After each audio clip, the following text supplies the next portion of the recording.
Hello guys, हमने एक novel start किया था दी हाउस में, जो कि लिखा है फरीदा मैकफेडन ने, और आज हम स्टार्ट करने जा रहे हैं इसका चैप्टर 43। तो चलिए शुरू करते हैं।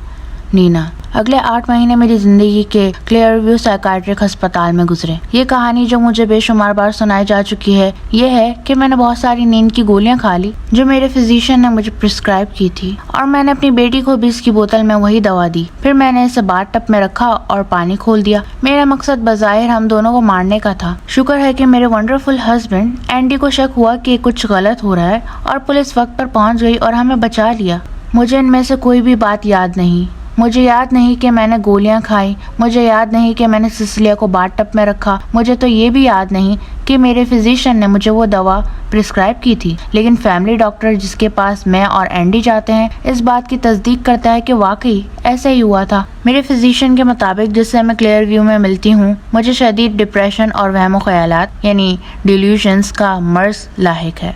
यही वहम थे जिनकी वजह से मैंने ये समझा कि मेरा शौहर मुझे 2 दिन तक एक कमरे में कैद रखे हुए था, और डिप्रेशन की शिद्दत ने मुझे कत्ल खुदकुशी की कोशिश पर मजबूर किया। पहले पहल मैं इस पर यकीन नहीं कर सकी। मुझे अपने एटिक में कैद होने की यादें इतनी रियल महसूस होती हैं कि मैं तकरीबन अपने सर से खींचे गए बालों की जलन महसूस कर सकती हूँ। लेकिन डॉक्टर बेरिंगर बार बार समझाते हैं कि जब किसी को वहम होते हैं तो वो रियलिटी की तरह महसूस हो सकते हैं, चाहे वो सच में हुए ही ना हो। तो अब मैं 2 दवाएं ले रही हूँ ताकि ये सब दोबारा ना हो, एक एंटी साइकोटिक और दूसरी एंटी डिप्रेसेंट।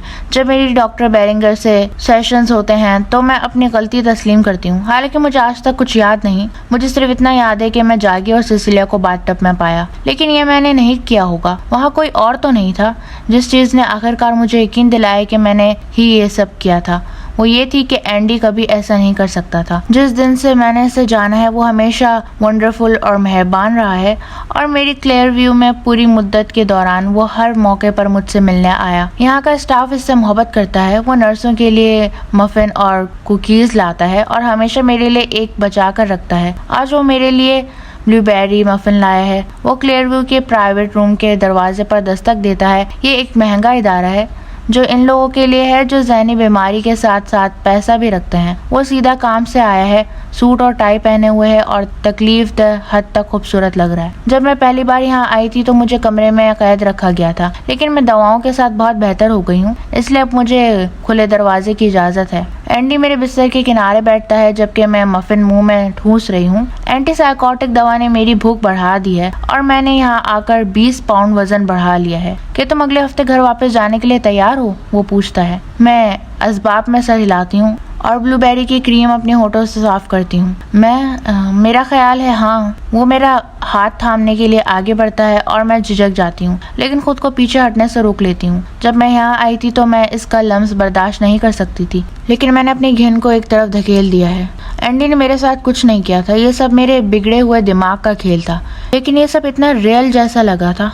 सिसिलिया कैसी है? मैं पूछती हूँ। वो बहुत अच्छी है। एंडी मेरा हाथ दबाता है। वो बेहद खुश है कि तुम घर वापस आ रही हो। मैंने सोचा था कि शायद वो मुझे भूल जाएगी जब मैं यहाँ थी, लेकिन इसने कभी मुझे नहीं बुलाया। पहले चंद महीनों तक मुझे इससे मिलने की इजाज़त नहीं थी, लेकिन जब एंडी आखिरकार इसे मुझसे मिलवाने लाया तो हम दोनों एक दूसरे से चिमट गए। और जब मुलाकात का वक्त ख़त्म हुआ तो वो इस कदर ज़ोर से चीखने और रोने लगी कि मेरा दिल चकनाचूर हो गया।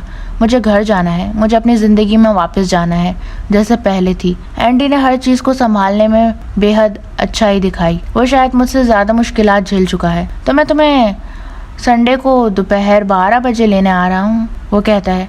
फिर मैं तुम्हें घर ले जाऊँगा। मेरी माँ इस दौरान सिसी के साथ रहेगी। ज़बरदस्त, मैं कहती हूँ। जितनी भी खुशी मुझे घर वापस जाने और अपनी बेटी को देखने की हो रही है, इस कदर इस घर में वापस जाने का ख्याल मेरे पेट में गिरा डाल रहा है। मुझे वहाँ वापस जाने का कोई शौक़ नहीं, ख़ास तौर पर एटिक में। मैं वहाँ कभी नहीं जाऊँगी, कभी नहीं।